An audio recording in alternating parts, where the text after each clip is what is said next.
Ladies and gentlemen, the 1982 Walt Disney World Ambassador, Jeannie Thiel. Good evening, ladies and gentlemen, boys and girls. On behalf of the Disney organization, I would like to welcome you to the dedication of the Canada Showcase. And now it is my great pleasure to introduce to you the chairman of the Executive Committee of Walt Disney Productions, Don Tatum.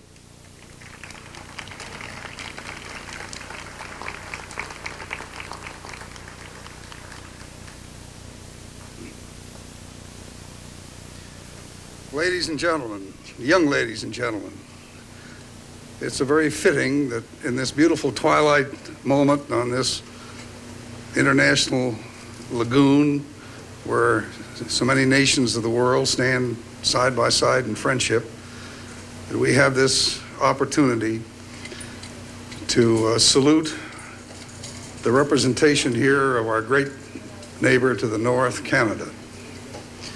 Here in the Canadian Showcase, you will see represented much of the power and the majesty of that great country. the towering mountains, the beautiful maples, the standout piece of architecture there, which is reminiscent of the Chateau Laurier, the beautiful streams, the trading post, which could only be seen in reality in the great northwest of Canada, the lovely gardens representing the Bouchard Gardens of Canada and the other magnificent gardens of that beautiful land. I'm sure here, a place that will be enjoyed for years to come by the millions of visitors who will come here, including the hundreds of thousands who come here every year from Canada. We are very much honored to have with us tonight the Honorable R. Douglas Surs, Consul General of Canada. And ladies and gentlemen, I now present to you His Excellency, the Consul General of Canada.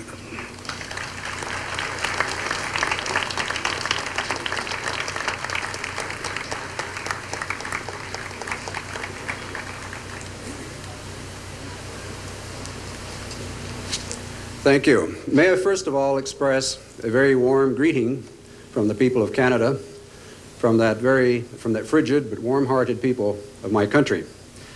I am very honored and very pleased to be here this evening and to be able to partake in the celebration of the Canadian Showcase as part of Epcot. I am perhaps particularly honored and pleased to be here in the sense that this occasion really marks my own appointment as Consul General of Canada to the southeastern United States. So from my point of view, it is very fortuitous as well. I'd also like to express the greetings from our Prime Minister, Pierre Elliott Trudeau, who, although he could not be here this evening, asked me personally to express his warmest wishes and also his support for Epcot concept and the Canadian participation therein. I think that aside from the rugged experience which is represented in this showcase, we should also take note and I think be thankful for and recognize the very positive, fruitful, and harmonious relationship which has characterized the Canada-United States association over the past 170 years. We've enjoyed 170 years without any conflict. We've had an unguarded frontier for this period of time.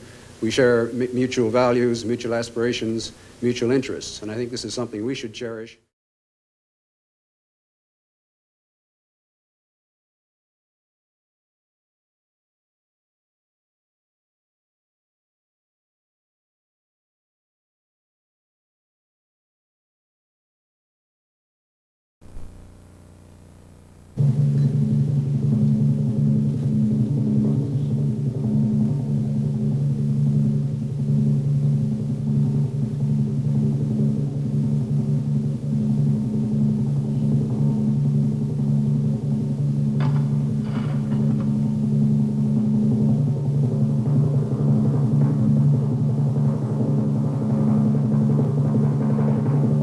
Ladies and gentlemen, will you please stand for the National Anthem?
Ladies and gentlemen, the 1982 Walt Disney World Ambassador, Jeannie Thiel.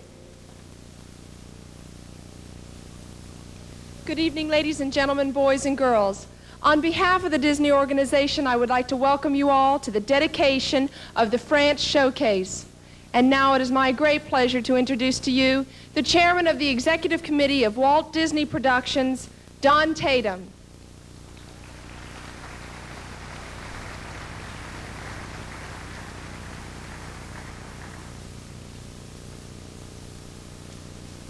Thank you, Jeannie.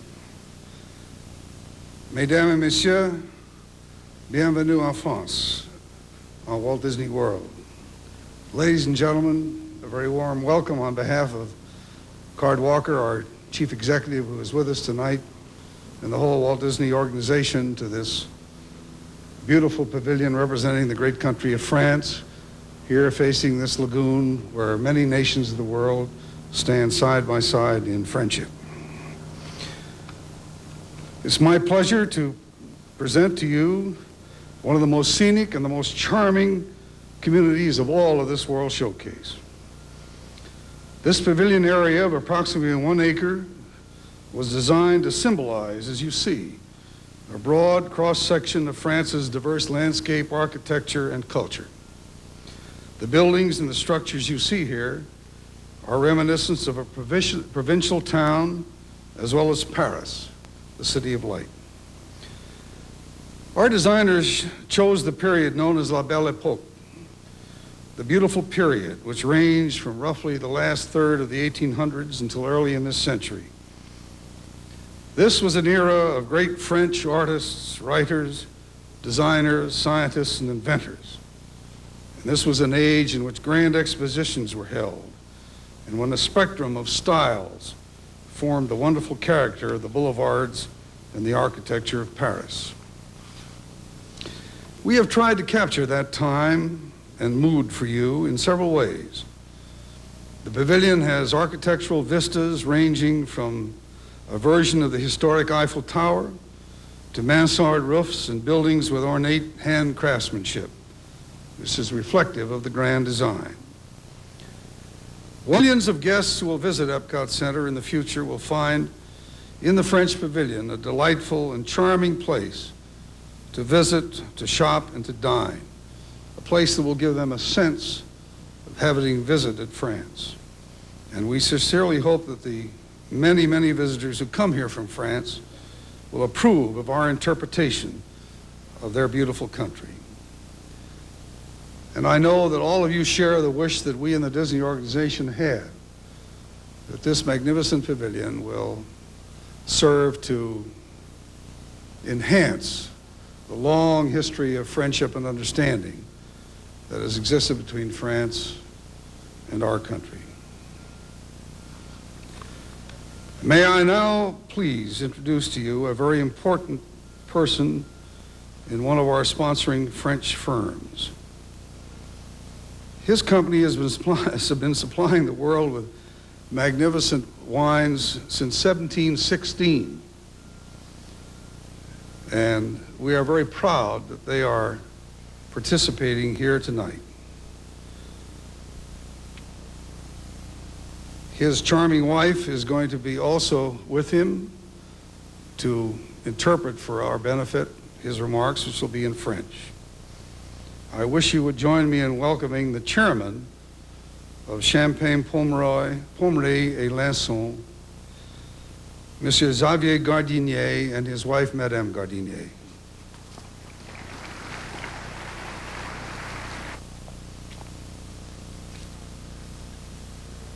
Monsieur le Consul Général, Monsieur le Président, Mesdames, Messieurs, au nom de tous mes amis français, ici présents ou représentés, j'ai le plaisir de vous apporter le salut de ceux qui ont cru à l'aventure d'Epcot et qui ont partagé le rêve de Walt Disney qui se réalise ce soir.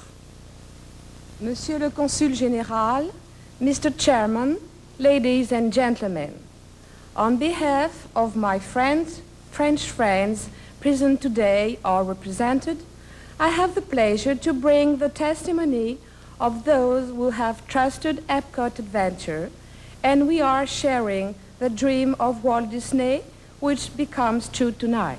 La cité du futur est là-bas, dressée devant nous, derrière, juste cette tribune. There stands the city of future world in front of us. Ici, le pavillon français, image de Paris qui unit le passé et le futur et qui nous donne ici le goût de l'art de vivre. There, here, the French pavilion, image of Paris, links together the past and the future and shows the people the right way of enjoy life. Aujourd'hui, le succès déjà éclatant d'Epcot renforce encore notre conviction que nous allons gagner ensemble une nouvelle victoire. Vive Epcot! Today, the already tremendous success of Epcot reinforces our conviction that once again we are about to win together a new victory. Et champagne for everybody. Epcot forever and champagne for everybody.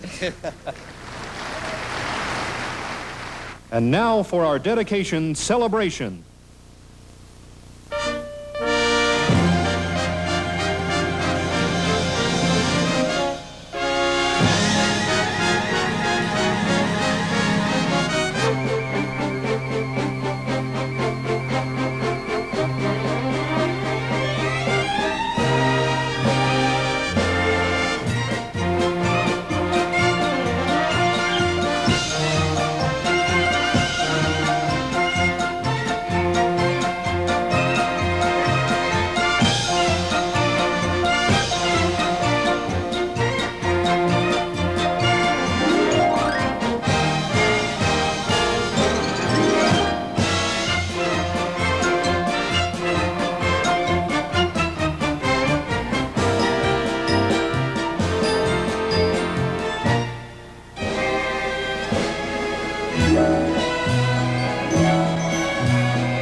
Le chanson très magnifique, très spécial.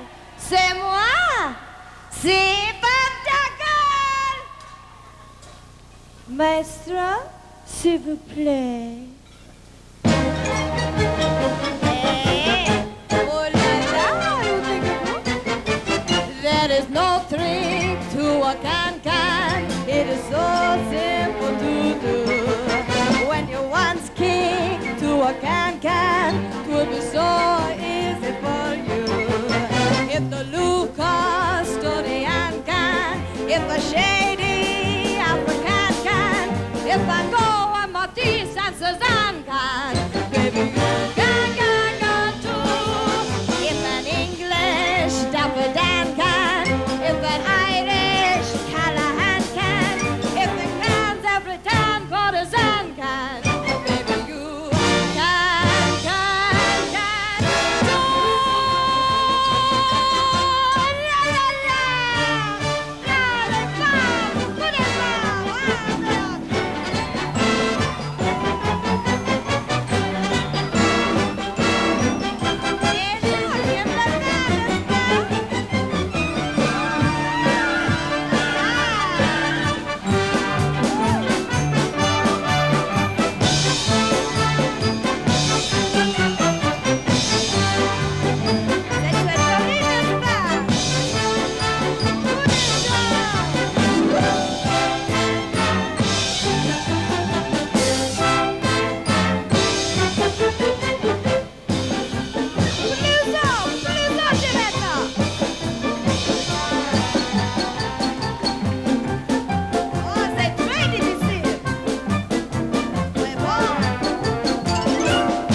Ah, Paris, Paris, Paris. C'est la ville lumière, vous savez, mes amis. Mes chers amis. Il y a les Champs-Élysées, la rue de la Paix, l'Arc de Triomphe, la Tour Eiffel. Mais surtout, il y a l'amour. Et quand on parle de l'amour, on parle des jolies femmes, avec leurs yeux bleus, les cheveux qui flottent en l'air, hein? C'est bon.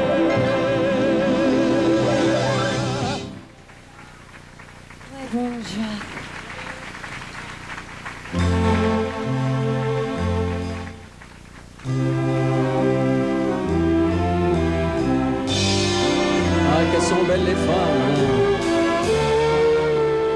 C'est merveilleux.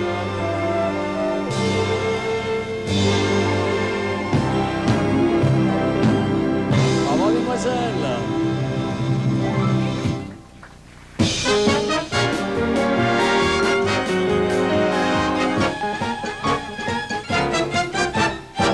They invented champagne, as plain as it could be. They thought of you and me the night they invented champagne. They absolutely knew that all we want to do is fly to the sky on champagne and shout to everyone inside that since the world begun, no woman or a man has ever been as happy as we are tonight. C'est à toi, Pauline, vas-y. The night they invented champagne, it's plain as it could be. They thought of you and me the night they invented champagne. They absolutely knew that all we want to do is fly to the sky on champagne and shout to everyone inside that since the world began, no woman or a man has ever been as happy as we are tonight. Eh, dis donc! Sont formidables les filles! Loulou! Youhou! Vas-y, vas-y! To fly to the sky on champagne and say to everyone inside that since the world began, no woman or man has ever been as happy as we are tonight.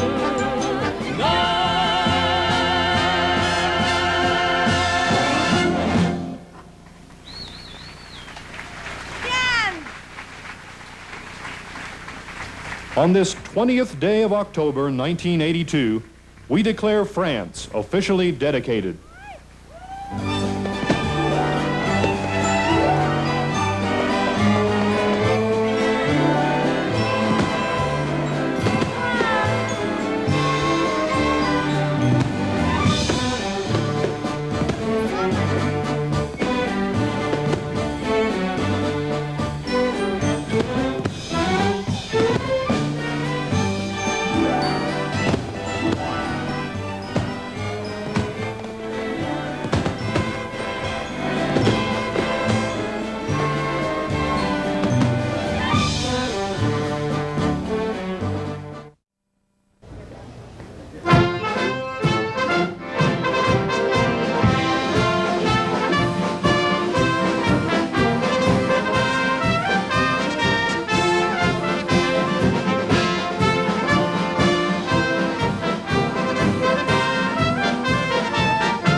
Ladies and gentlemen, will you please stand for the National Anthem?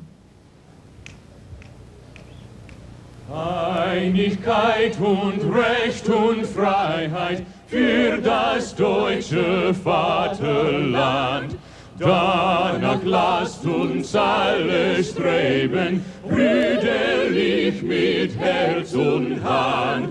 Einigkeit und Recht und Freiheit für des Glückes und der Fahrt. Blühe im Glanze dieses Glückes, blühe deutsches Vaterland.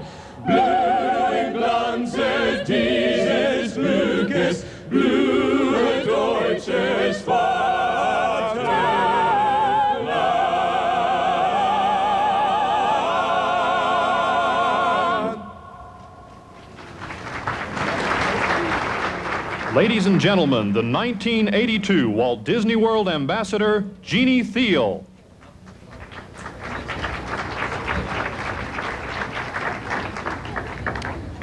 Guten Abend, meine Damen und Herren. Good evening, ladies and gentlemen, boys and girls. On behalf of the Disney organization, I would like to welcome you to the dedication of the Germany Showcase. And now it is my great pleasure to introduce to you the chairman of the board of Walt Disney Productions, Card Walker.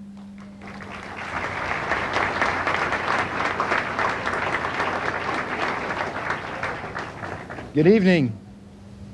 A very warm welcome to the dedication of this beautiful pavilion. It really is a wonderful job of architecture and design. I'm delighted to be part of this ceremony because of all the nations represented within World Showcase. Germany has those special qualities of spirit and adventure that we at Walt Disney Productions simply couldn't do without. Germany has always enriched the world with great composers, scholars, painters, inventors, and craftsmen. But we also know that Germany has been the wellspring of fantasy, the land of great legends, a storybook land for which we at Walt Disney Productions will always be very grateful. Such great fairy tales as Snow White and the Seven Dwarfs, Little Red Riding Hood, Hansel and Gretel originated in the fabled area of Bavaria long before they ever became animated features in Hollywood. Because of our love of the fairy tale, our designers couldn't resist the temptation to portray for you a Germany from folklore. The buildings and features you see here are inspired by the architecture of the medieval merchant halls, the ancient castles on the Rhine, and other unique structures that reflect old world moods and atmosphere. Another way we've tried to illustrate the wonderful spirit of Germany's people is our permanent Oktoberfest, a lively and enthusiastic celebration of good food and drink and good friends and good times. We believe the romance and beauty of this showplace will be a major highlight for our millions of guests. We also sincerely hope that over the people from Germany, the more than 20,000 people who come to us each year, will be equally pleased by our interpretation of their beautiful architecture. The goods and merchandise in Germany are vital contributors to this authentic atmosphere. They were chosen because of their unexcelled reputations for quality and for craftsmanship. The man who was really the catalyst at bringing all these fine German companies to Epcot Center was Wilhelm Goebel. In August 1976 in New York City, Jack Lindquist, our executive vice president of marketing, met Wilhelm at the Plaza Hotel, and they concluded the first agreement for this wonderful pavilion. And as a leader, others would soon follow Wilhelm's, we think, good judgment. Goebel, as I'm sure many of you already know, are the craftsmen of world-famous Hummel figurines. They are based on the beloved children that were drawn by a Franciscan nun in the early 1900s. Mr. Goebel is a fifth generation of his family running the operation, and he assumed the responsibility of chief executive and chairman of the Goebel Group about the time his company was celebrating 100th anniversary. It's my great pleasure now to introduce to you a fine gentleman, Wilhelm Goebel.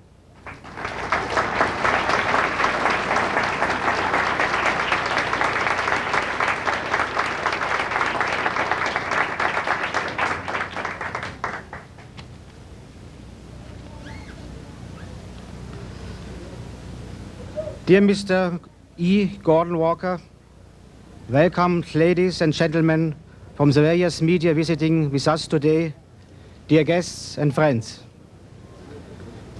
We are gathered here today to share a great moment in the legacy of Disney, the final realization of a man's dream to unite the past and the present with the future, to unite the countries around the world by enabling them to share their traditions, their arts and crafts, and the fine products of their industries to gain better understanding, to strengthen friendships, and to come closer to world peace.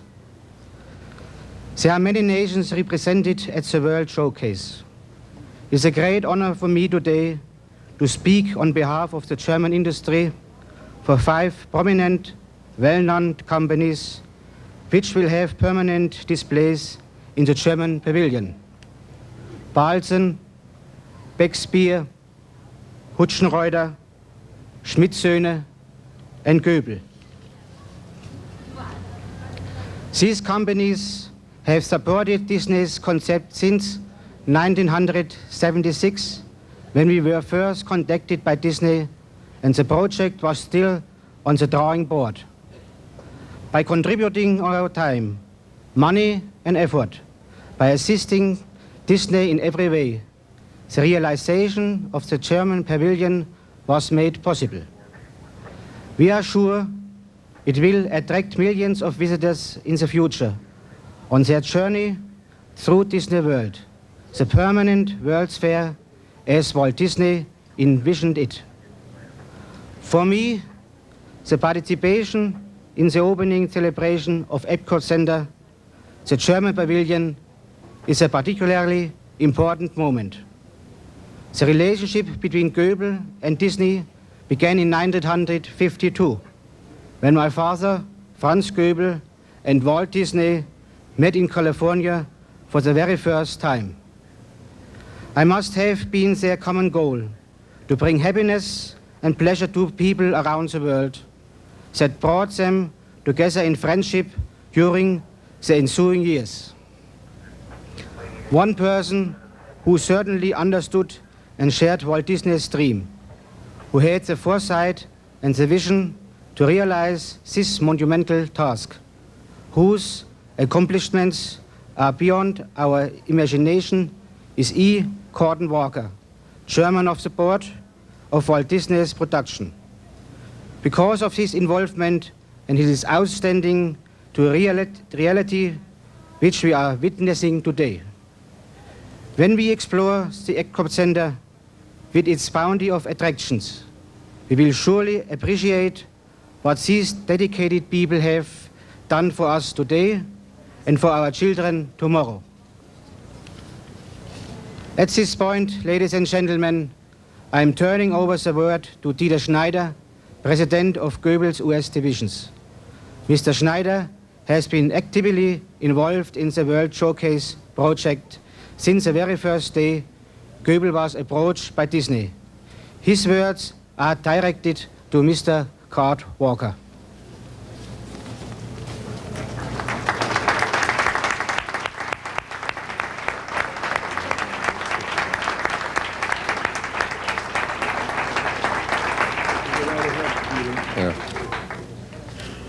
Dear Clarke, in gratitude for your great accomplishment, it gives me great pleasure to present to you this gift with our esteem. This sculpture of the bald eagle, created by Goebel, commemorates this special day in a special year, the 200th anniversary of America's national symbol, the bald eagle. Please accept it with our warmest wishes for continuing growth and the expansion of a wonderful dream of peace, friendship, and cooperation among nations. Thank you. Thank you. Let me just say,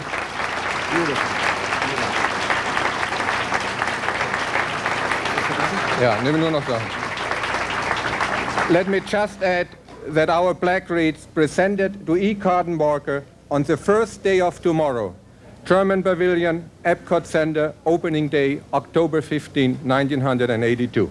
Thank you, Kurt. Thank you, Dieter. It's beautiful. I'm very honored to accept this on behalf of all the people in our entire organization. And I'll guarantee you that it's displayed in a prominent place so that all of our people working for us can see it, and hopefully our guests as well. Thank you, Dieter. It was a wonderful thing for you to do.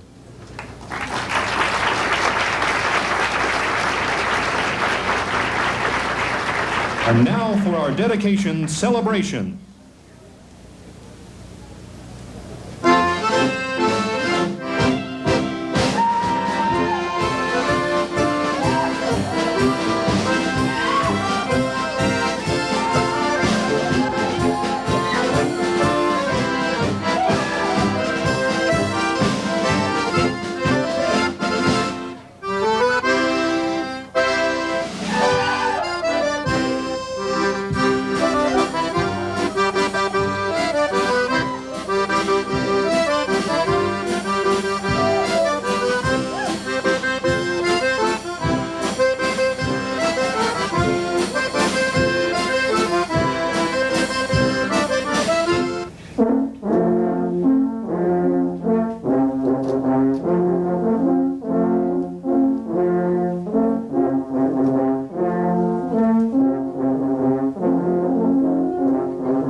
Die Verschneite lebt ein Dörfchen im Tirol.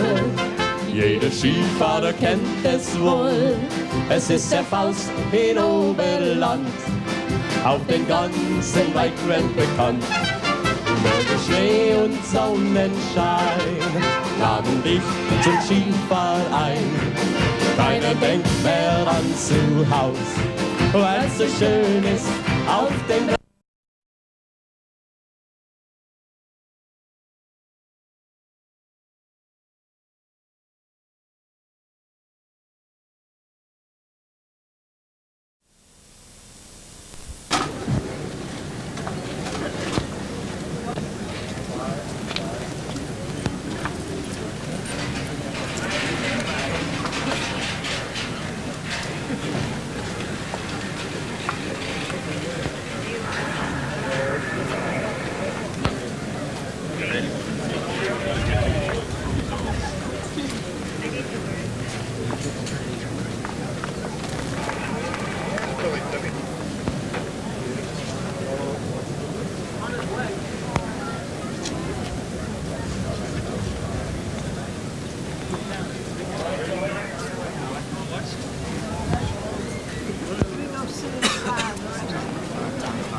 Ladies and gentlemen, would you please rise for the National Anthem?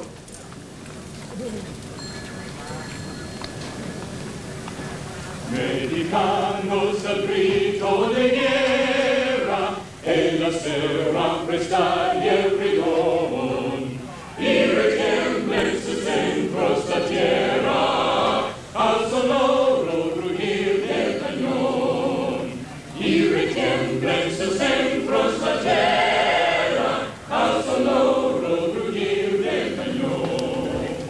Centro patria que tienes y oliva, de la paz el divino.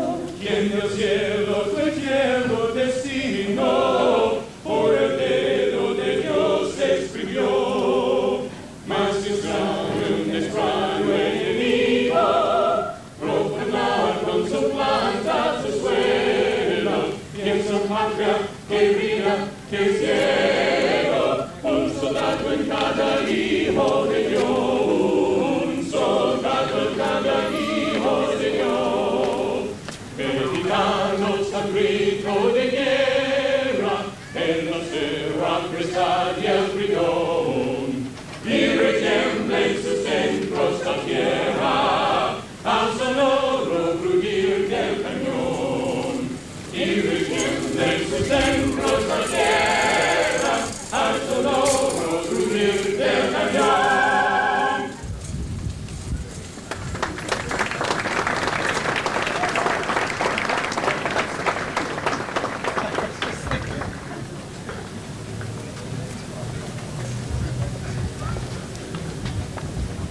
Ladies and gentlemen, the 1983 Walt Disney World Ambassador, Cynthia Pleasant.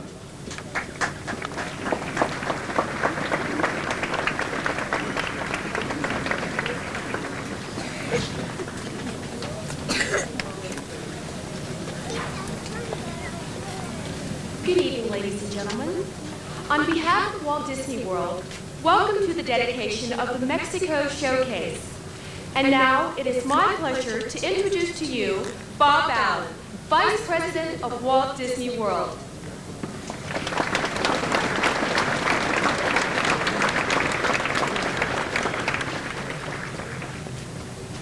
Thank you very much. It is my pleasure to be here tonight, bringing together sunny Mexico, sunny Florida.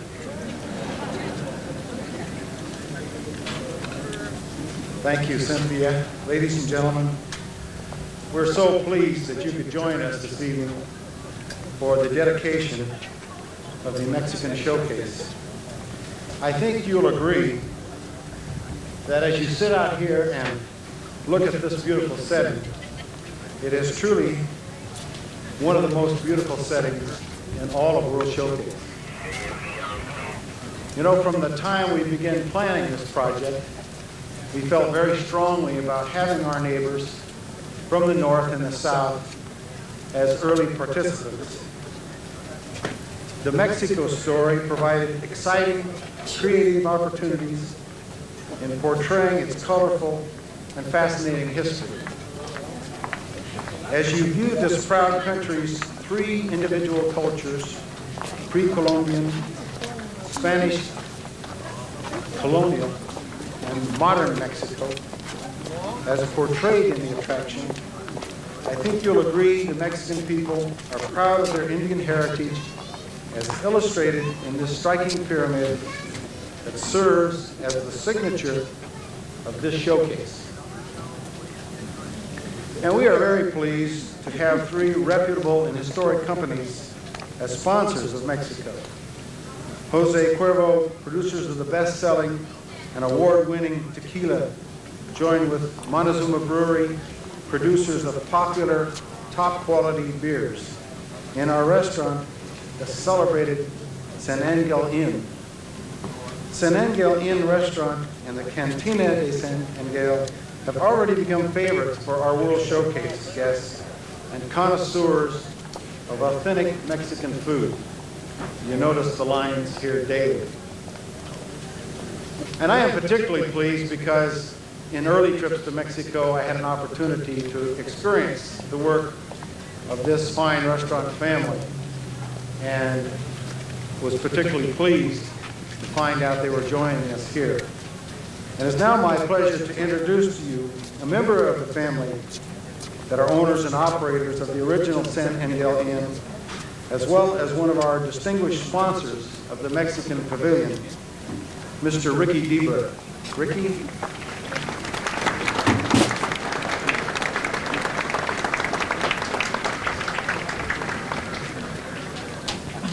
Thank you, Bob. Ladies and gentlemen, on the name of San Angel Inn and all the participants that have participated in making this reality, we would like to thank first all the great people, and that's a lot of people that have been involved and have made this pavilion come reality.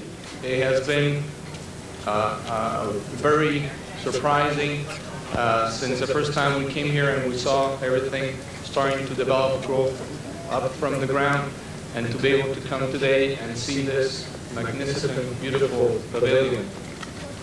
We are very proud and honored to be able to be here to represent Mexico in such a beautiful setting, and the way and the quality Mexico is represented through the exhibit, the different merchandise shops, all the fine experience that we have been able to give to the American and all our guests. And for that, we're very thankful, and we really are pleased with the overall goals and achievement of such a beautiful place. Thank you very much.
13th day of December, 1982, we declare Mexico officially dedicated.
Ladies and gentlemen, the 1982 Walt Disney World Ambassador, Jeannie Thiel.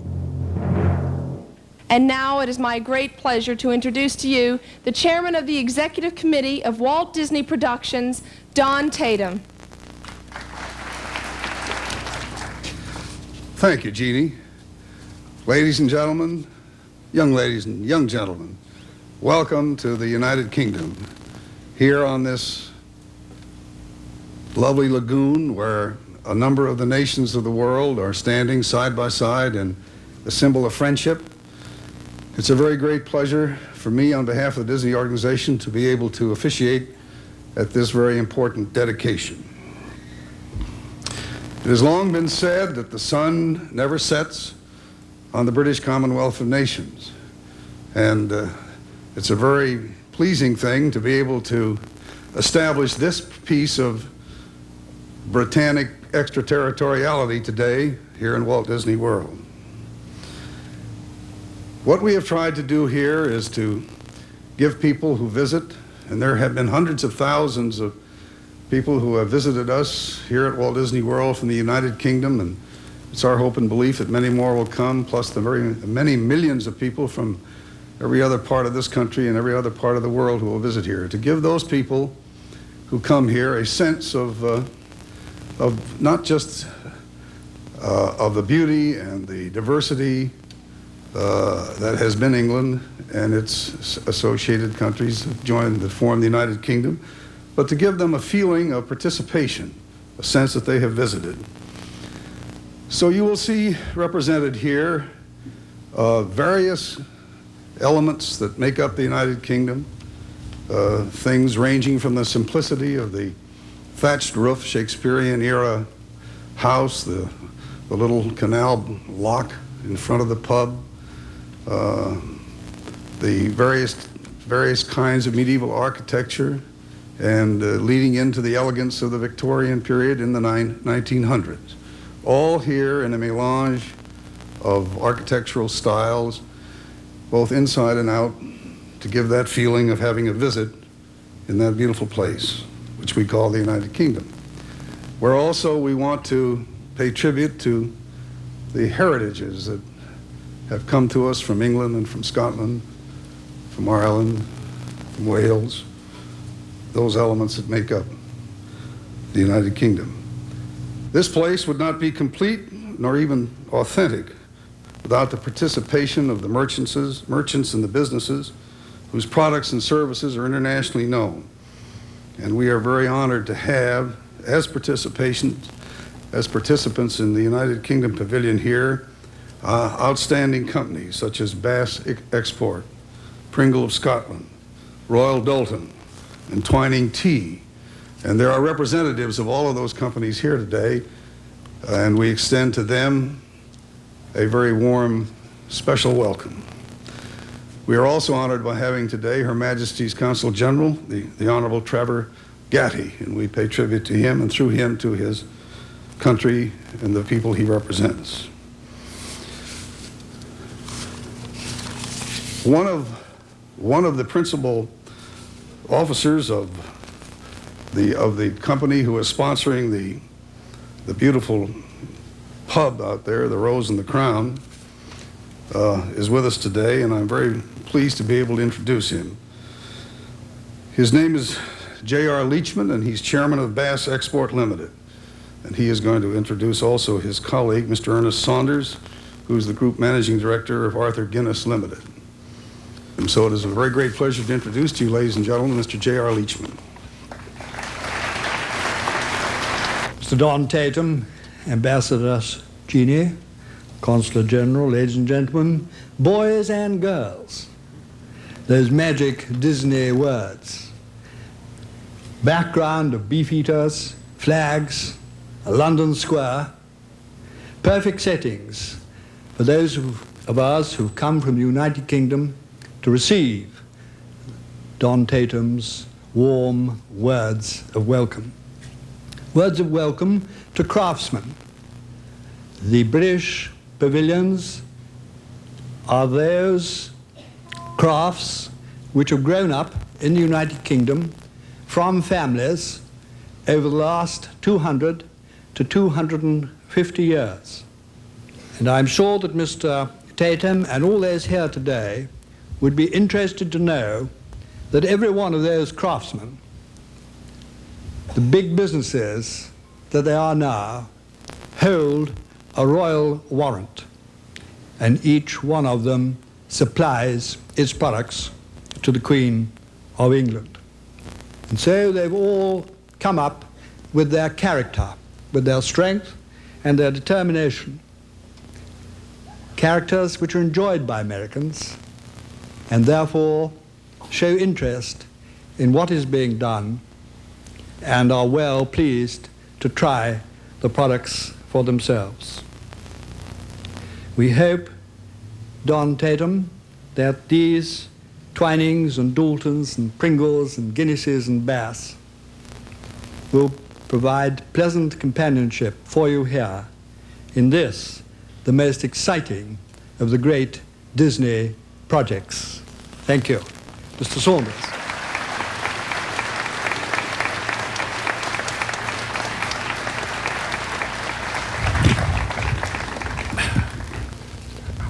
Don, Jeannie, ladies and gentlemen, my name is Ernest Saunders, and it's my privilege on behalf of the Earl of Iver and the Guinness family, who have been brewing Guinness for many hundreds of years, to bring you greetings, and Don, to congratulate you and the Disney organization for the magnificent work and the authenticity of what you have shown us today. We are very pleased to have collaborated with our friends from Bass and the other craftsmen from the United Kingdom.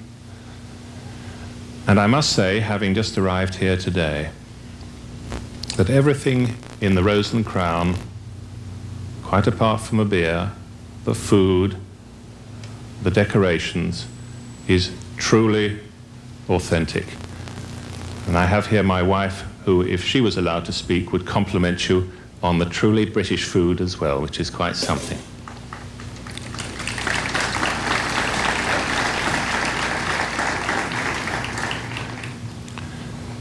Lastly, of course, Guinness is privileged to sell 30 million bottles of beer in the United States. And having tasted the quality of the draft Guinness in the Rose of the Crown, we're very confident that we have now the opportunity of showing a lot more of your fellow Americans our famous brew. Thank you and congratulations.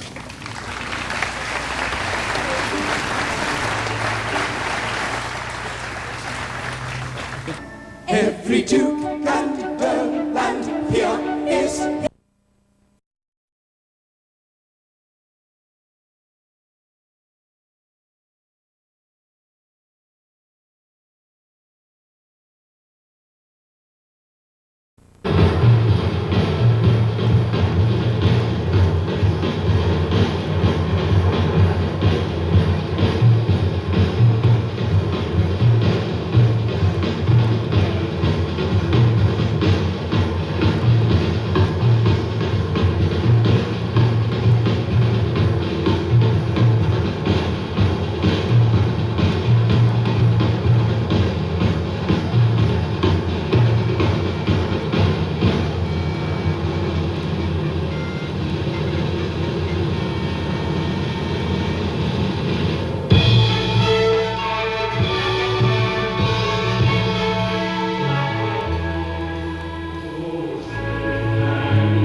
Ladies and gentlemen, the 1982 Walt Disney World Ambassador, Jeannie Field.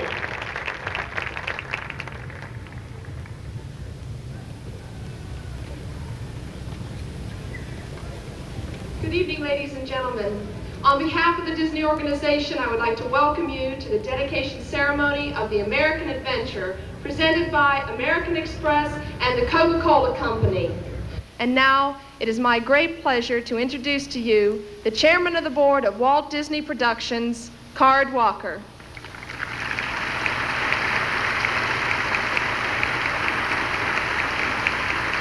Thank you, Jeannie.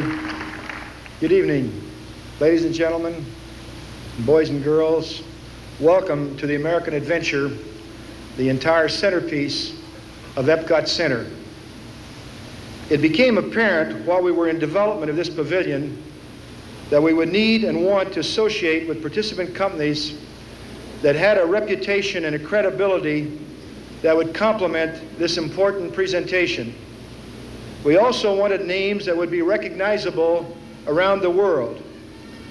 American Express and Coca-Cola are two companies whose names represent American ingenuity and our dynamic spirit to the world.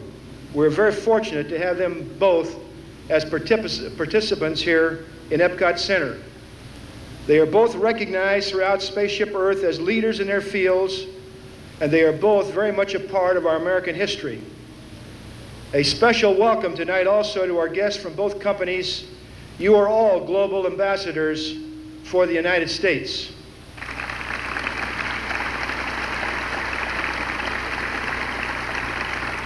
American Express has over 1,000 travel offices in more than 126 countries, and because of the universal aspect of Epcot Center, their association naturally was a very logical one for this project. When the zealous executives, you'll mind me telling this, Jim, of both Disney and American Express had reached, looked like to us, maybe an impasse for getting this show on the road, our next speaker personally got involved. We spoke on the phone for a few minutes, and we soon were equally dedicated to getting this done. And actually, we concluded the deal very shortly after that, and I thank you for it, Jim. It's my pleasure now to introduce to you the chairman of the board and chief executive officer of the American Express Company, Jim Robinson.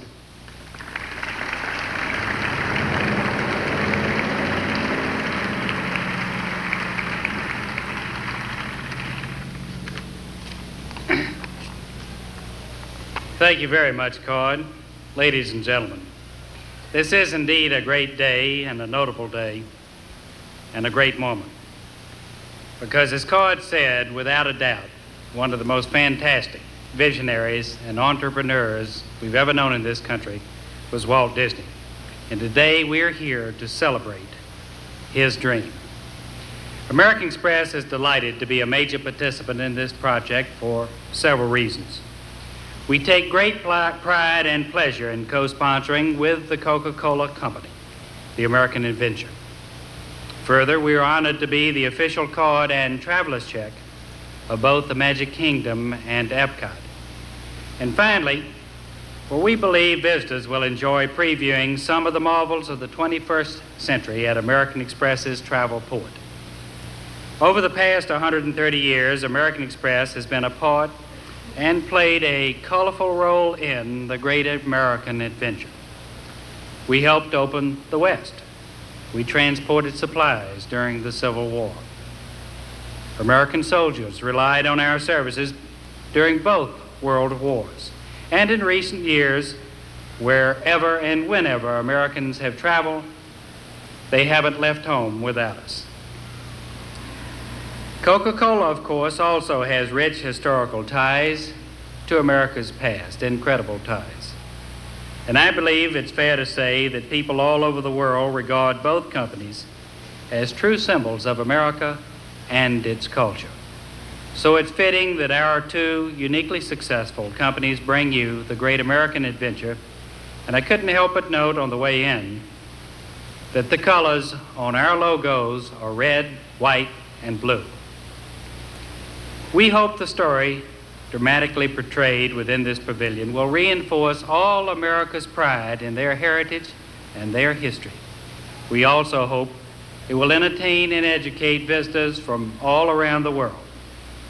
And while the focus may be on the past, the technology that makes all of this possible is certainly of the future. I believe Epcot is, in part, a testament to the imagination and creative vision of many of America's leading corporations. Because of the innovative spirit everywhere evident, Epcot is certainly going to be one of the great travel destinations of the 1980s and beyond. American Express looks forward to entertaining and serving its millions of visitors. Finally, let me say that creating this unique facility has taken years of teamwork, and I'd like to thank the people in both companies who worked so diligently on this project, who worked so uniquely well with the creative people from Disney. And Cod, in his usual way, knew that he had me so well positioned that all it took was a nice call, and he would imbue that same spirit in me that he does in everybody around him. But I'm delighted, however it happened, that we're in business together. Thank you, Cod.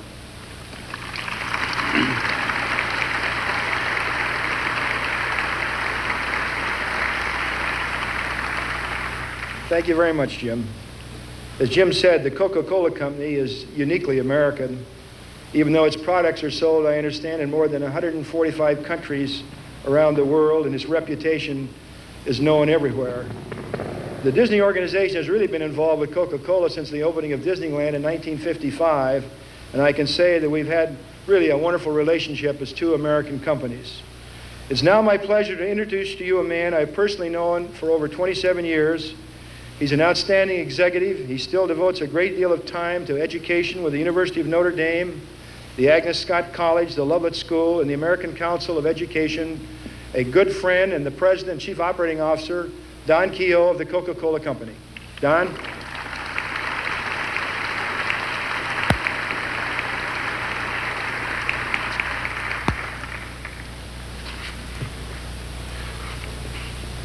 Thank you very much, Card. Both of you, I think, have done a very good job of giving the reason for this place. I want to say to you, Jimmy, that for us in the Coca-Cola Company to be associated with you in this endeavor, which is something that's going to last, I hope, as long as this republic, it's a great privilege for us. And I know your slogan, which means don't leave home without it, but I can tell you when you get there, you'll find a Coca-Cola.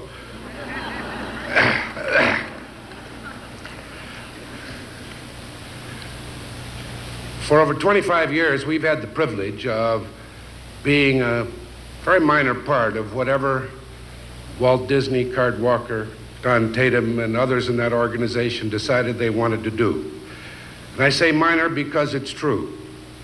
But I believe that tonight, as we look at that structure that says the American adventure, I think for the first time that we can say that we're really part of a major part of what Disney is.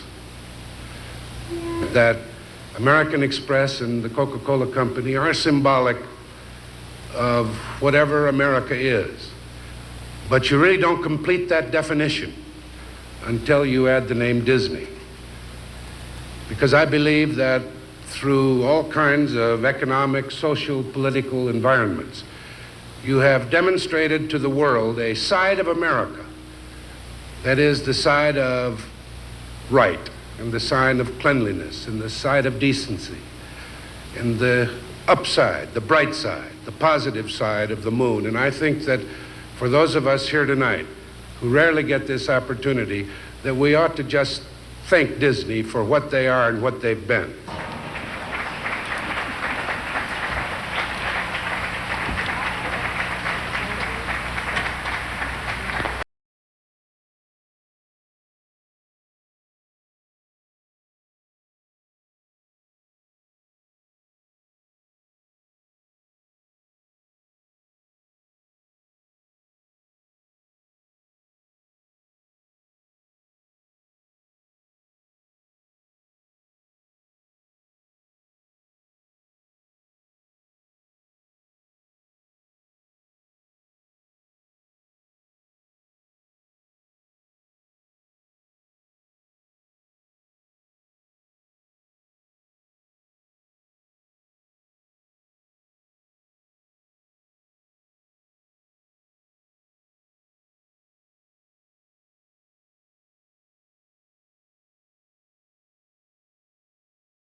Good morning, ladies and gentlemen. 皆様、おはようございます。My name is Katsu Nitta of Mitsukoshi. I'll be Master of Ceremony this morning. Almost 5 years ago, in 1978, the representatives from DisneyWorld came to see us in Tokyo, Japan, and invited us to participate in this great project, which we couldn't even pronounce, in a place called Orlando, Florida. It was then very difficult for us to envision what we can see here today. The following 4 years, with numerous trips between 12,000 miles, telephone calls, telex, letters, we worked very hard to build this magnificent pavilion here. Sometimes we had a heated discussions and almost broke off from each other. But we came through together because we shared the same vision and philosophy, and we had a basic understanding and respect for one another. With this background, it is our greatest pleasure to dedicate this pavilion today with the traditional Shinto ceremony. Now, before the ceremony, may I introduce Mr. Kentaro Matsumoto, the president of Mitsukoshi USA Inc. Mr. Matsumoto.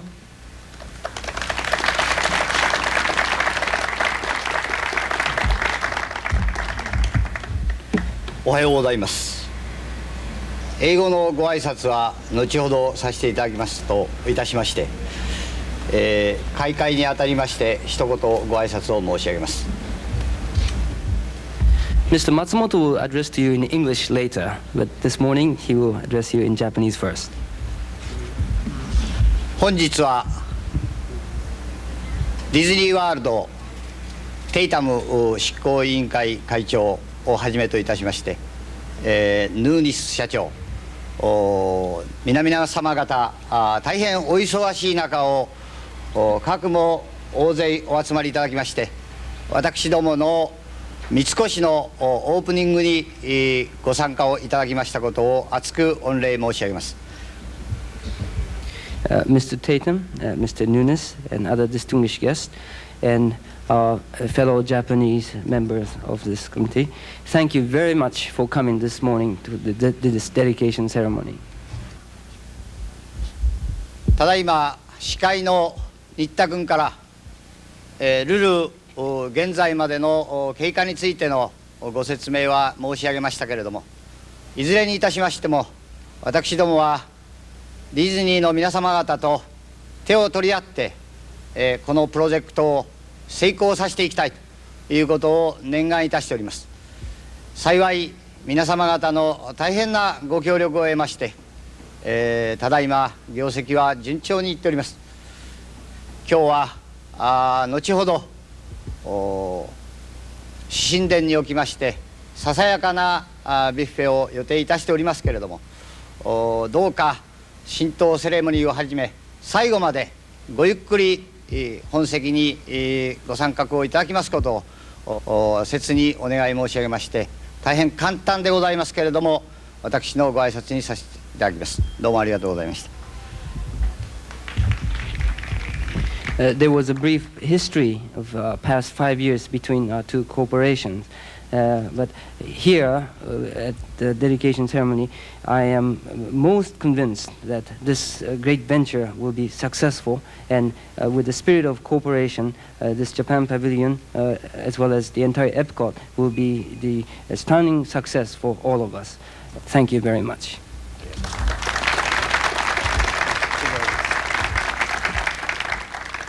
Now, to officiate the Shinto ceremony, we have Bishop Taichi Tsuyuki, Reverend Alfred Tsuyuki, and their assistant from all the way from Japan.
Now we have begun the ceremony of service.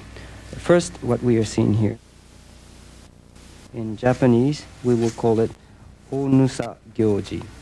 This of the ceremony with the purification of the mind, heart, and soul in order that all the participants and attendants may be prepared to receive and accept the parent Kami's God's blessings.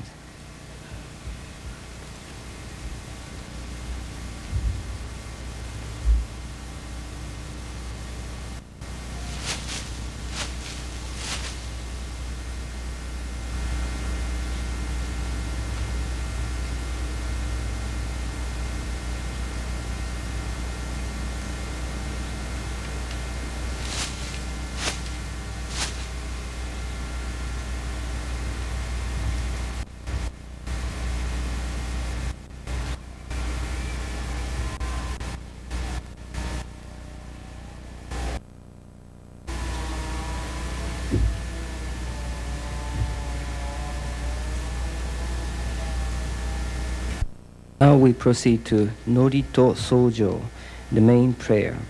This is the most important part of the ceremony and is given by Bishop Taichi Tsuyuki. The prayer embodies words of purification, gratitude, and prosperity for the ceremony and is given with words of highest respect to the parent Kami, God.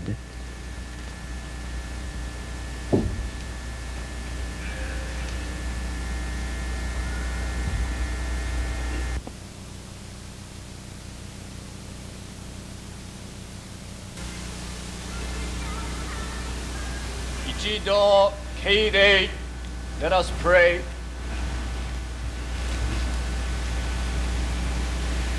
これのところを払い清めて愚がみ祭る雨土の元津を神と増す天地金の神の大広間へひがみ金光大臣の見前にかしこみも間を裂くこれのディズニーワールド橋熱き観察の間に間に月々に開け年々に発展して世界の人々のために夢と喜び希望と与える大遊園地としてますますその意養を整えつつあるはいともかたじけなきことにぞありける確定先つ頃よりここにディズニーショーケースと名付けて10億ドルを投じ260エーカーの地に新しきプロジェクト建設のこと打ち進められつつありへしがこたびジャパンパビリオンもすでに完成を近く見るに至りぬれば今日の良き日の良き時を選び定めて蘇我春光落成会場の祝式を執り行いなおもこの後の初版の企画施設工事の麗しき完成を祈り祭らんとしてことのよしを聞こえ上げ松楽を平らに安らに聞こしめしたまいてこのことの上にさらに大きみ影をこむらしめたまいて名実ともに世界第一のディズニーワールドとしてまたこれに参画せし三越 USA インクもともどもにその成果を上げて限りなく発展せしめたまい日米両国はもとより世界の各国々との友好親善の上に東西文化の交流とより深き相互理解と敬愛とをもたらしめたまいこのディズニーワールドが人類の幸福と世界平和のためにも大きい役割を果たさしめたまいて年とともに広く限りなく立ち栄えゆかしめたまいへとかしこみも回す1982年10月2日吉日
Let us continue to be in the attitude of prayer. Living Spirit, Konko Daijin, Tenchi Kane no Kami, Principal Parent of the Universe. By receiving the eternal blessings of the Parent Kami, this Disney World has expanded day by day, has prospered year by year, for the purpose of developing dreams, happiness, and hope to the peoples of the world as a great entertainment and recreation facility. We who are gathered here today are humbled by the grand appearance toward the preparation of this magnificent recreational ground. Since the construction of a new project called Disney's Showcase, in conjoint venture with the time-honored Mitsukoshi USA Incorporated, progressed, we have seen the completion of many similar projects, one part of which is the completion of and the introduction of this Japanese Culture Pavilion. By selecting this auspicious day and this good time, we enact this celebration of life with its formal completion and opening ceremony. Good morning, ladies and gentlemen, and young ladies and young gentlemen, and welcome to the dedication of the Japan Pavilion of the World Showcase. This is a very important occasion for Walt Disney World, a dedication program for an attraction which adds such obvious grace, beauty, and charm to our World Showcase community of nations. Japan offers the splendors of ancient traditions, cultures, and forms. It is a land where unique architecture and nature blend with an uncommon harmony. Our planners here at Walt Disney Productions were inspired to reproduce here in this pavilion a variety of traditional Japanese architecture, all of which can be found in the various areas of that island nation. The millions of annual visitors who will come here to Epcot Center will, I'm sure, be charmed and delighted with this Japanese pavilion. It is aesthetic, it is authentic, it is entertaining, and it will enrich the knowledge of guests from many lands about the magnificent cultural heritage of our neighbors from the Far East. We also hope that the many guests who travel here from Japan each year will approve of our interpretation of their country and to make this place the very favorite travel destination which I am sure it is destined to become. We are also for my colleagues and myself, I say we are very honored to have been allowed to participate in that beautiful ceremony this morning. And I know I express the wish of everyone here that the atmosphere of friendship and understanding which has been generated in this dedication will prevail throughout the World Showcase and throughout Epcot Center for as long as it is here. Thank you.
Ladies and gentlemen, the 1982 Walt Disney World Ambassador, Jeannie Thiel.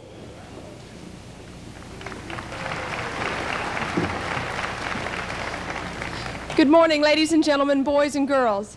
On behalf of the Disney organization, I would like to welcome you all to the dedication of Epcot Computer Central, presented by Sparrow Univac. And now it is my great pleasure to introduce to you the chairman of the board of Walt Disney Productions, Card Walker. Good morning. Thank you, Jeannie. Along with the dedication of the Epcot Computer Central, I will want to mention our Studer Computer Review. It's a wonderful show and you'll all get to see it. At this very moment, somewhere over the Atlantic, 2 Concorde jets are flying at speeds of almost 1,400 miles an hour, faster than a rifle bullet. Their Atlantic crossing from Paris and London to New York and Washington will take less than 4 hours. At 2 o'clock this afternoon, both these supersonic aircraft will land at Orlando International Airport, and we'll have about 200 guests that are coming from those 2 countries to visit Epcot Center. And incidentally, they're going to land simultaneously on 2 runways at the same time. The plane itself, the trip nor the landing would have been conceivable without the computer. This vital tool for progress has extended the mind of man and allowed accomplishments that otherwise might have been impossible to even attempt. Some would go so far to say that today's society could not exist without the computer. Certainly, one thing is certain, that we couldn't operate this place without the computer. Our ride-through attractions, our hundreds of audio animatronic figures, our motion pictures, our display fountains, inventory controls, our world key information kiosks, all operate or controlled by computers here in the Communicore. This is the crossroads of Epcot Center. The computer systems you will see here, in fact, help run a major portion of not only just Epcot Center, but of all of Walt Disney World. While it may seem that computers have always been with us, they really appeared on the scene less than an eye blink ago in the age of mankind. Just over 35 years ago, about the time Americans were seeing a fuzzy picture coming on a thing called television, most of the residents of southwest Philadelphia noticed their lights would occasionally go dim. The mystery was solved when it was discovered that just down the road at the University of Pennsylvania, some young scientists were turning on a 30-ton machine with 18,000 vacuum tubes. The machine, which was called ENIAC, was the first computer. It occupied most of a large basement room, and perhaps it generated more heat than light then, but in only 3 decades, it has unquestionably emerged as the most important tool ever created. Our computer systems in operation today at Epcot Center are almost 4 generations more advanced than ENIAC, which was invented by the same people who helped pioneer the forerunners of this fine company, Sparrow. I believe the show you will see is an excellent illustration of entertainment with a purpose. We at Walt Disney World are very pleased to be associated with Sparrow, and now it's my great pleasure to introduce to you their president and chief executive officer, Joe Kroger. Joe?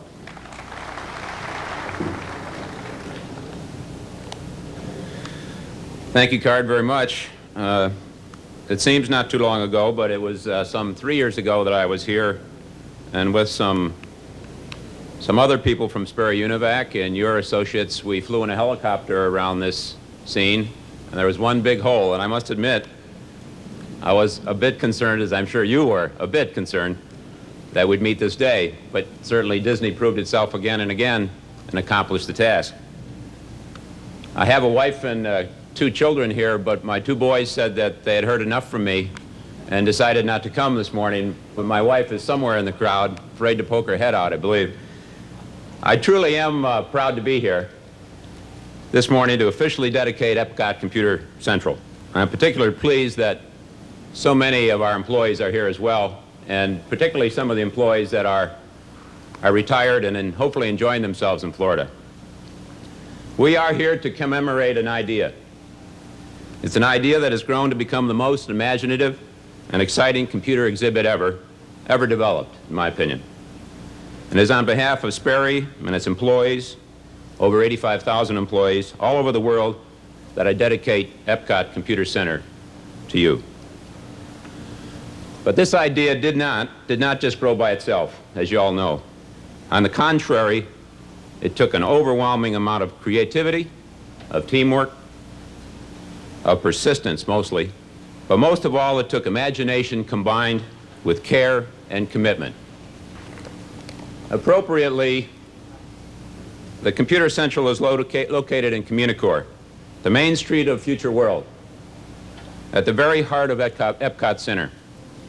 Beyond this backdrop, Sparrow UNIVAC computers are, hopefully, and they better be, hard at work handling the vast environmental systems and entertainment attractions throughout Walt Disney World at the Epcot Center. They are a vital part of the fun, we believe. The fantasy, the education, that Walt Disney called a living blueprint of the future.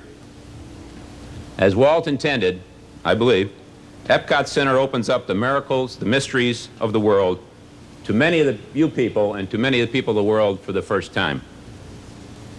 In the computer industry, we have a few miracles and a few mysteries of our own, probably too many. They help us create, no question, that's what Disney World's all about. And as we see all around us today, they free the innovative spirit to dazzle us in artistic form, in sound and color, as was demonstrated this morning by this terrific group. Epcot Computer Central is a creative team effort of Sperry and the Disney organizations. It makes the miracles of the computer and some of its mysteries accessible. It is our way of explaining, of anticipating, of opening minds to the most exciting, far-reaching development of the decade, the computer, along with Disney. We at Sperry salute the entire Disney organization for their achievement, for their talent, for their creativity. They brought Epcot from Walt Disney's greatest dream to reality. In our 11 years of close association with them, we are singularly impressed, no question, as everyone is, with their professionalism, their spirit, their feeling, their talent that characterize the entire Disney organization, and you can read it in all their minds and faces. We take great pride in being associated with Disney in this impressive project. And we look forward to this continuing association over the coming decades. Together, we will continue, because this is just the beginning, to dream even more about imaginative uses for the computer. Like all of the Epcot Center, the idea, the concept, the reality we dedicate this morning stands as an invitation to all visitors to enter and experience the future, to open their eyes to a brand new world, a shining star. Thank you all for joining us this morning.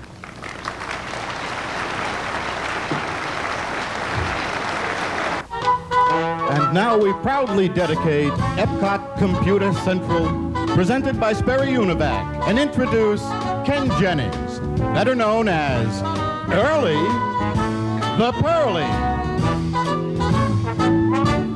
You see, my friends, the computer makes life easier, saves me time and headaches too. He sorts things out, analyzes in a shake. My enormous problem, to him's a piece of cake. He's got a great big memory like an elephant, utilizes knowledge without end. That's why I'm a router for me computer. Everybody needs a friend. When my work piles up and I'm seeing red, 'cause I need 5 arms and an extra head, I find the computer becomes me troubleshooter. He keeps miles and miles of facts on file. My wish is his command. Nothing is cuter than a computer when I need a helping hand. In your heart there's a place, a magical space where it all begins. With your mind as a guide, you light up inside and it starts to spin. Just close your eyes and dream of things to come.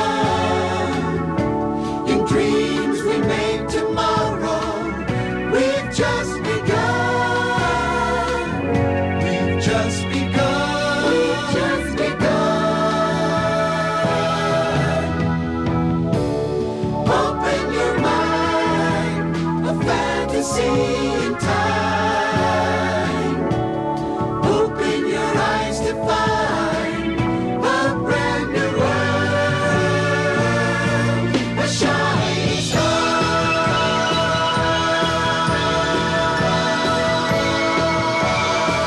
A new creation. It's all about you. A celebration. A celebration. A new sensation. It will astound you. A celebration. A celebration. An inspiration. A fascination. A celebration. A celebration. A celebration. A better nation's imagination.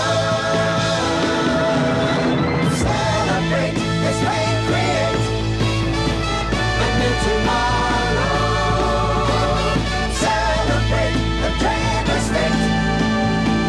A new tomorrow. The world awaits, celebrates a new creation. Celebrate, celebrate imagination. We've just begun. We've just begun to dream.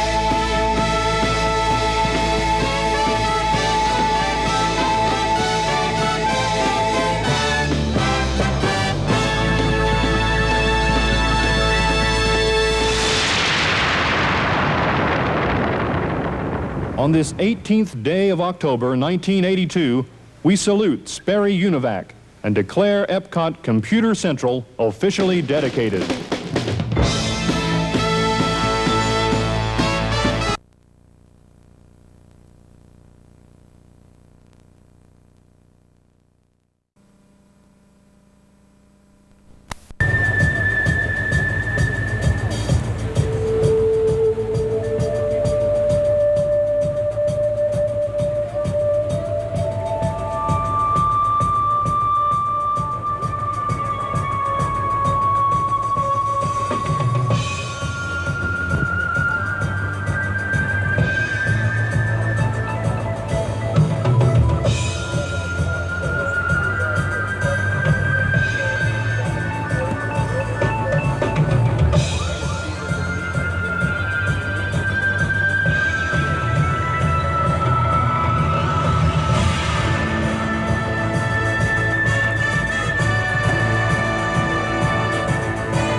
Ladies and gentlemen, the 1982 Walt Disney World Ambassador, Jeannie Thiel.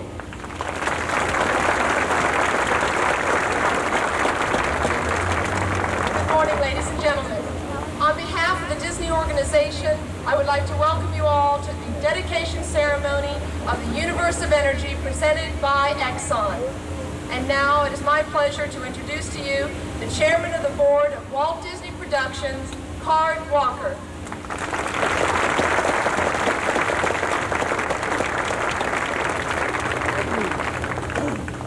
Good morning. Warm enough for everybody here this morning? To our distinguished guests from the Exxon Corporation, ladies and gentlemen, boys and girls, thank you for joining us this morning. And a very warm welcome on behalf of all of us at Walt Disney Productions. We have now enjoyed our first weekend of operation at Epcot Center, and we're delighted with the enthusiasm and excitement experienced by the great number of our guests who have already visited this showplace. It's very encouraging. Since we opened October 1, that's our slowest day, our slowest week and month of the year. Of course, we do that by design. It was the same day that we opened Walt Disney World in 1971. The reason is that we like to work out all the kinks in our inventions, all the new and innovative rides and systems that have never been tried anywhere else in the world before. Our plan is to do that before we must accommodate capacity crowds that will soon be coming. I think the people of Exxon will be interested to know that we've had a considerable number of questions during our press conferences about why the name Epcot. I want to tell you that I regularly tell the newsmen and women that Exxon also is an unusual name, but it doesn't seem to have hurt your record of success one bit, Randy. We first became associated with Exxon in 1976. The matchmaker was that same little fellow that helped build our company and is the symbol of our company, Mickey Mouse. Walt Disney Productions and our educational media company worked with Exxon to produce a multimedia kit on energy for junior high school students. Together we created an educational comic book called Mickey and Goofy Explore Energy. That publication has become the #1 comic book ever produced with more than 10 million copies in circulation. We followed that with Mickey and Goofy Explore Energy Conservation, and that's almost up to 10 million already in addition. Our relationship with Exxon that started with a comic book blossomed, and the result is this spectacular structure that we're about to dedicate today. It houses new dimensions in entertainment and the conveying of information, where a unique traveling theater is literally propelled by the power of sunshine from a network of solar cells that you can see there on the rooftop. I believe this great showplace is a fitting and timely tribute to a leading corporation of this nation and the world. Only this past summer, Exxon celebrated its 100th anniversary. The company was born in the same era as the electric light and the telephone, and has been a central discovery for Exxon. Exxon has always demonstrated the courage and the willingness to try the new, the unfamiliar, the challenging, because discovery is the result of such efforts. Energy is a driving force of change and progress. If we can find it in abundance, we can improve the standard of living, quality of life. When it is in short supply, it becomes a barrier to advancement for all the people of this spaceship Earth. We sincerely hope this pavilion will be an inspiration to all of the young people who experience it, and we hope it will give them the courage to explore the challenges and the new ideas of tomorrow. It is our great hope that they will go boldly in the future with faith in imagination, freedom, and enterprise, so that dreams of the day will become the realities of tomorrow. Thank you.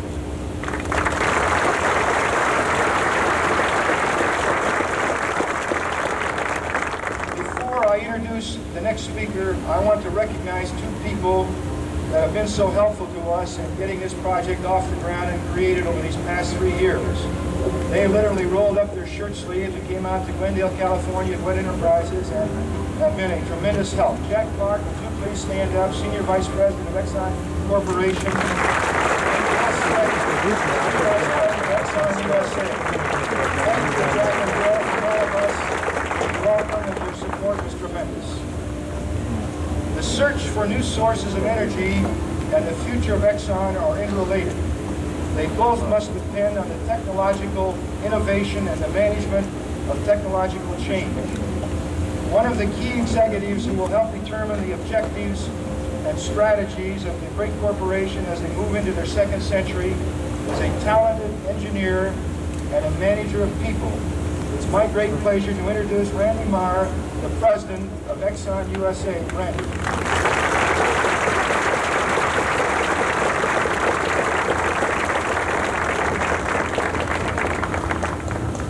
Thank you very much, Card. When Exxon and Disney first joined forces on this project, many felt that the Universe of Energy Pavilion might represent the single most challenging test of the Epcot concept that learning and entertainment can be combined into an enriching and memorable experience. Now, all of you will soon have an opportunity to decide for yourselves just how closely the Energy Pavilion and exhibit have come to attaining this goal. But having already had a preview, I believe that the challenge has been met. The legendary imagination and ingenuity of the Disney organization have turned what was from the beginning a difficult concept into a triumph of creativity. The opportunity to collaborate in this venture with the exceptionally talented people of Disney has been a source of continuing satisfaction and enjoyment to all of us at Exxon, and to you, Card Walker, and your associates, our deep appreciation for the opportunity to participate in a venture that I know will be a continuing source of great pride for all of us.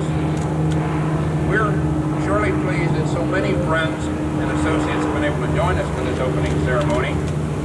Because this is such a special day for Exxon, and because they are such a special part of the Exxon family, we're particularly glad to have so many of our retired employees and their families with us, and welcome to you. To all of our guests here today, thank you for coming. We hope you have a good time. And now, ladies and gentlemen, it is my distinct pleasure to introduce to you the president of Exxon Corporation, Howard Kaufman.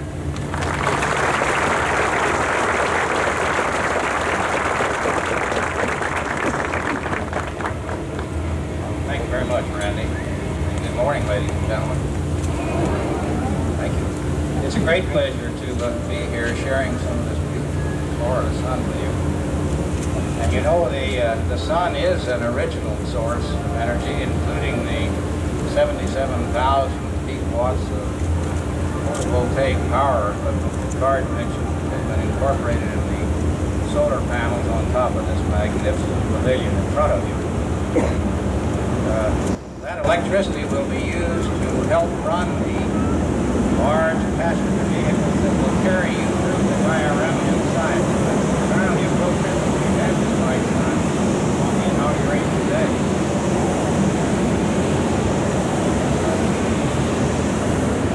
Walt Disney thought of Epcot about 16 years ago, and he thought of it as a showcase for solutions to mankind's urgent problems. I rather doubt that he, even with his extraordinary vision, he knew what a problem energy was about to become. Of course, we all know what has happened in the intermediate years. Over much of the past decade, energy has been a major preoccupation of governments and a lot of individuals around the world. You all know that energy costs have risen dramatically, while worries about the adequacy of supply have waxed and waned. Now, the effects of energy conservation and a prolonged economic slump have moderated the immediate concerns about supplies of energy, while that's brought relief to consumers in the form of lower prices and has eased the pressures on some governments. It at the same time has lessened the incentives to press the search for new supplies, and I think that's something that has to be a concern to all of us. Actually, we won't know until the world economies gather strength again and the President's slack is taken up just what the rate of increase in energy demand is likely to be in the future. Obviously, some of the gains that have been achieved in using energy more efficiently will endure, and other new ones can be expected. So it's highly unlikely that we'll ever return to the days when we had rapid increases each year in the amount of energy consumed. Nevertheless, we will need new supplies, and those new supplies will be difficult to find and unfortunately more costly to produce.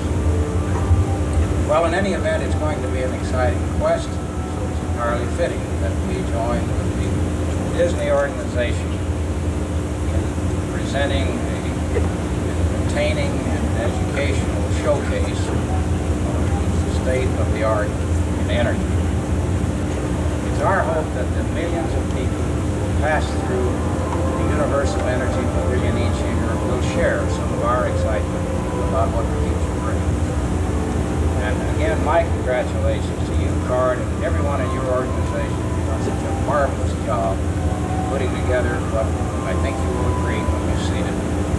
It's an enlightening and a highly imaginative exhibit. Now, an irreverent colleague suggested that you folks might have to listen to enough comments this morning to provide enough hot air to fill some balloon as that goes. Shortly mark the opening of the University of Epcot, of the Universe of Energy Pavilion, but I want to assure you that's not the case. They've already been filled with helium, and in a few moments they'll be released to mark the official opening. Thank you very much for coming to join us to help us dedicate this splendid building. We hope you enjoy the ride and the exhibit inside, and that you'll come back often.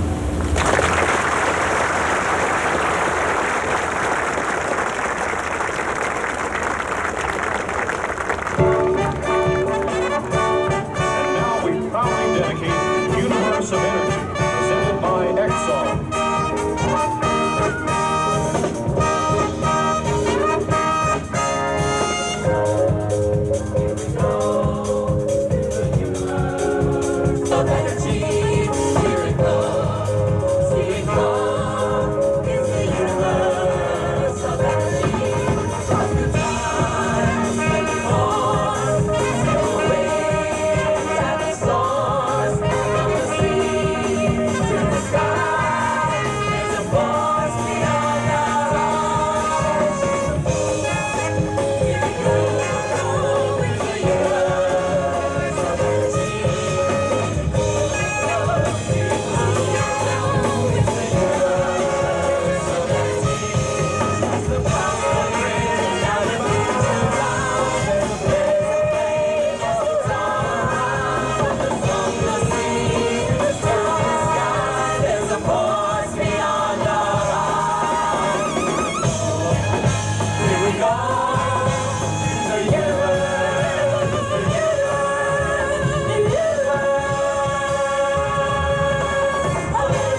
There's a place, a magical space where it all begins. With your mind as a guide, you light up inside and it starts to spin. Just close your eyes.